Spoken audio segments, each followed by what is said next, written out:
السلام علیکم ورحمۃ اللہ وبرکاتہ۔ الحمدللہ کفا وسلام علی الذین اصطفیٰ، اما بعد فاعوذ باللہ من الشیطان الرجیم، بسم اللہ الرحمن الرحیم۔ حامیم والکتاب المبین، انا انزلناہ فی لیلۃ مبارکۃ انا کنا منذرین۔ صدق اللہ المولانا العظیم۔ ان اللہ وملائکتہ یصلون علی النبی یا ایہا الذین آمنوا صلوا علیہ وسلموا تسلیما۔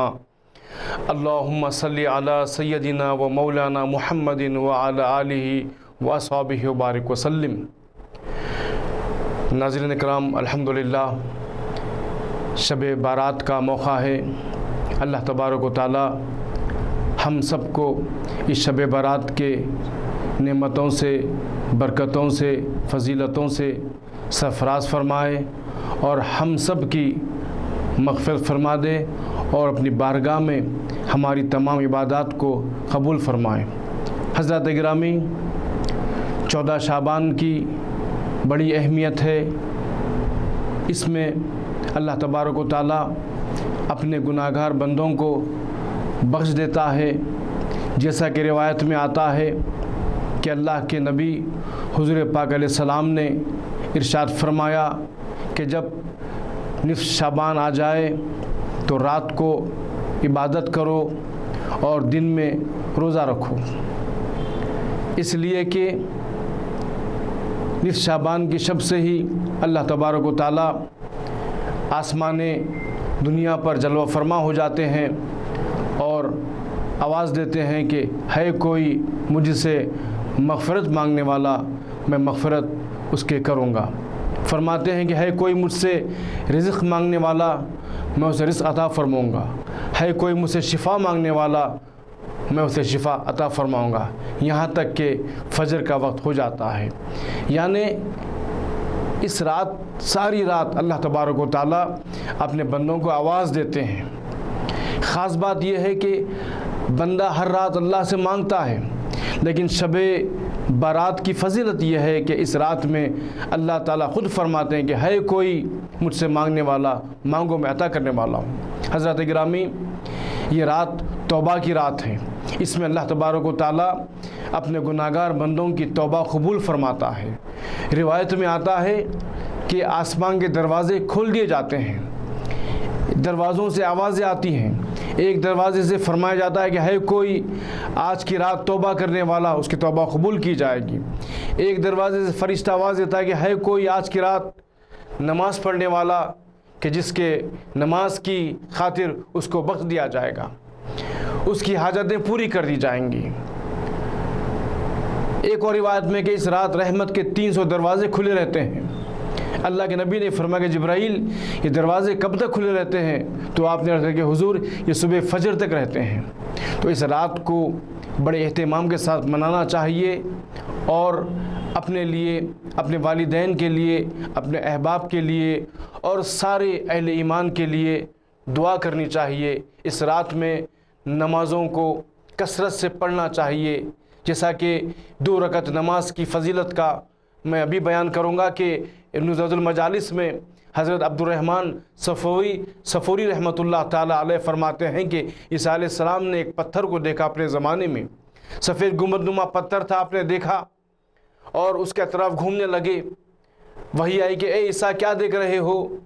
تو عرض کہ مولا یہ کیا چیز ہے؟ فرمایا عیسیٰ اپنے عصا سے پتھر پر ضرب لگاؤ۔ آپ نے پتھر پر ضرب لگائی تو آپ نے دیکھا کہ پتھر شق ہو گیا، اس میں ایک ضعیف بزرگ بیٹھے ہوئے ہیں جن کے لباس ہرا ہے، جن کے بازو ایک پانی کا چشمہ ہے اور انگور کا درخت ہے۔ عیسیٰ علیہ السلام اللہ کے پیغمبر ہیں، پریشان ہیں، قریب جاتے ہیں، سلام عرض کرتے ہیں اور کہتے ہیں کہ بھائی آپ کون ہیں؟ انہوں نے کہا کہ میں اللہ کا بندہ ہوں۔ آپ کیا کر رہے ہیں؟ اللہ کا ذکر کر رہا ہوں۔ آپ کب سے یہاں پر موجود ہیں؟ کہا کہ 400 سال سے۔ عیسیٰ علیہ السلام نے جب 400 سال کا لفظ سنا تو دل میں خیال کیا کہ مولا اس روئے زمین پر اس سے زیادہ کوئی عبادت گزار بندہ نہیں ہوگا۔ اللہ پاک نے وہی بھیجی کہ ایسی بات نہیں ہے کہ بلکہ ہمارے آخری نبی کی امت آئے گی، ہم اس کو شب برات عطا فرمائیں گے، اس میں جو کوئی ہمارے آخری نبی کا امتی 2 رکعت نفل نماز پڑھ لے، ہم اس کو اس سے زیادہ ثواب عطا فرمائیں گے۔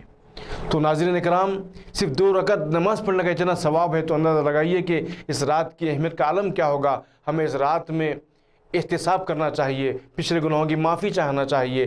آئندہ ہمارے لیے فیصلے لکھے جاتے ہیں، اس فیصلے لکھتے وقت اللہ کے نبی فرماتے ہیں کہ میں روزے سے ہوں اس وجہ سے کہ میرے اعمال امت کے پیش ہوتے ہیں، اور میں چاہتا ہوں کہ جب میرے اعمال پیش ہوں تو میں روزے سے رہوں۔ تو اس رات میں فیصلے ہوتے ہیں، ہم عبادت کرتے رہیں گے، ہمارے حق میں بہتر فیصلے ہوں گے۔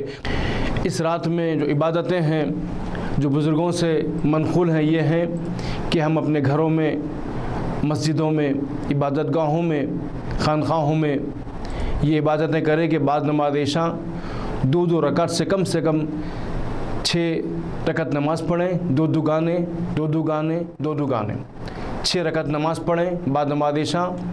اس کے بعد 3 مرتبہ یاسین شریف پڑھیں۔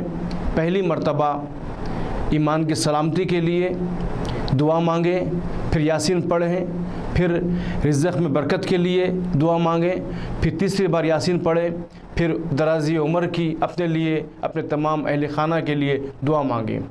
پھر بزرگان دین فرماتے ہیں کہ اس رات میں درود پاک کثرت سے پڑھنا چاہیے، کم سے کم 1 تسبیح درود پاک کی پڑھنا چاہیے، 1 تسبیح کلمہ طیبہ کی پڑھنا چاہیے، 1 تسبیح سوم کلمے کی پڑھنا چاہیے، اور پھر قرآن پاک کی تلاوت کرنا چاہیے۔ ساتھ سورہ دخان کم سے کم 1 مرتبہ پڑھنا چاہیے جس میں اس رات کا ذکر ہے۔ اور خاص طور سے نوجوانوں سے میری گزارش ہے کہ وہ سڑکوں پر نہ پھریں بلکہ مساجد میں رہیں یا گھروں میں رہیں، ساری رات خوب عبادت کریں، اللہ سے دعا مانگیں۔ آج رحمت کے میں نے ابھی عرض کیا کہ رحمت کے دروازے کھلے ہوئے ہوتے ہیں، دعا کی قبولیت کے دروازے کھلے ہوئے ہوتے ہیں۔ تو نوجوان اپنے گھروں میں پڑھیں یا مساجد میں پڑھیں، اور نماز فجر بجماعت پڑھیں۔ اور ہماری بہنوں سے، ماؤں سے، بیٹیوں سے خواہش کی جاتی ہے کہ وہ اپنے گھر میں اس رات کا اہتمام کریں اور اپنے پورے گھر والوں کی سلامتی کے لیے دعا مانگیں۔ اللہ تبارک و تعالی ہماری دعاؤں کو قبول فرمائے گا۔ اور پھر صبح نماز فجر نماز پڑھیں، اور اس اب ایک مسنون جو علماء سے سلف سے منقول ہے کہ اس رات میں بارگاہوں کی زیارت کو جائیں، قبور کو جائیں، قبرستان کو جائیں، اپنے لواحقین کے مزارات پر جائیں، وہاں پر فاتحہ خوانی کریں، ثواب پہنچائیں۔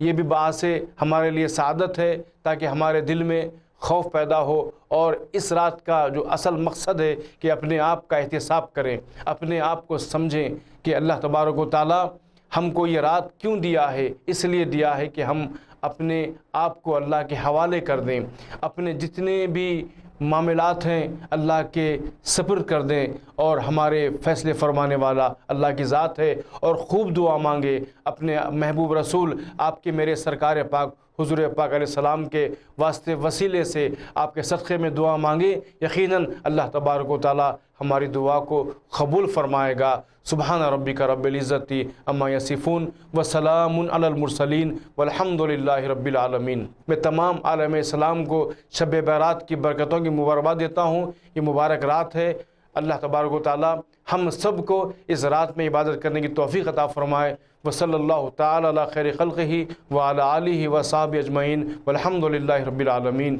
السلام علیکم ورحمۃ اللہ وبرکاتہ۔